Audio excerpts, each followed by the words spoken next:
ঢাকা বিশ্ববিদ্যালয়ের চারুকলা ইনস্টিটিউটে পহেলা বৈশাখের বর্ষবরণ আনন্দ শোভাযাত্রার প্রস্তুতি চলছে পুরোদমে। সেই খোঁজ খবর রাখছেন সহকর্মী সিফাত শাহরিয়ার। এই মুহূর্তে চারুকলা ইনস্টিটিউটে আছেন তিনি, সরাসরি চলে যাচ্ছি তার কাছে।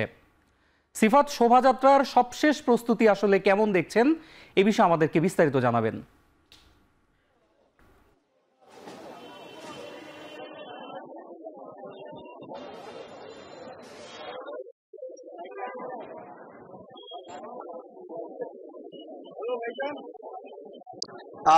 একেবারে সন্নিকটে পহেলা বৈশাখ। এই সময় দেখা যায় এখানে চারুকলায় জোর প্রস্তুতি চলে বর্ষ বরণ করে নিতে, নতুন বছরকে স্বাগত জানাতে।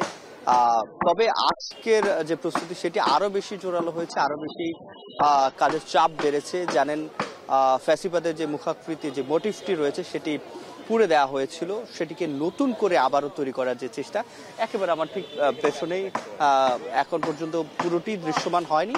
তবে তারা তাদের যে আকৃতি সেটি দেওয়ার চেষ্টা করছে এবং ডিজাইন এর মধ্যে হয়ে গেছে এবং ককশিটের উপরে তাদের যে কার্যক্রম সেটি আমরা দেখছি। শিল্পীদের এবং চারুকলার শিক্ষার্থীদের যে প্রস্তুতি সেটি চলছে এবং আনন্দ শোভাযাত্রার জন্য যত ধরনের প্রস্তুতি, মোটিভ তৈরি করা এবং সেই সাথে প্রতিকৃতি তৈরি করার যে বিষয়গুলো, সেগুলো একটু দেখাতেও চাই।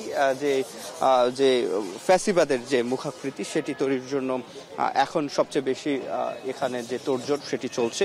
অন্য যে প্রতিকৃতিগুলো সেগুলো ইতিমধ্যে তৈরি হয়ে গেছে, একেবারে সবশেষ যে ঘটনাটা সেটি চলছে মূলত।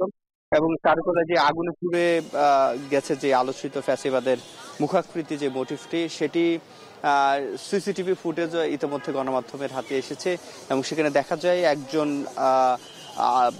ভোরে এসে আগুন দিয়ে চলে যায়। সিসিটিভি ফুটেজে সেটি ধরা পড়ে এবং যেহেতু একেবারে সন্নিকটে বাঙালির সার্বজনীন উৎসব পয়লা বৈশাখ এবং সেই ক্ষেত্রে যতগুলো বর্ণিল যে আয়োজন, মুখোশ তৈরি, রঙিন মোটিভ তৈরি, বিশাল আকৃতির কাঠামোগুলো, সেগুলো ইতিমধ্যে আমরা দেখেছি। জাতীয় যে ইলিশ বাঘ, সেগুলোর যে মোটিভ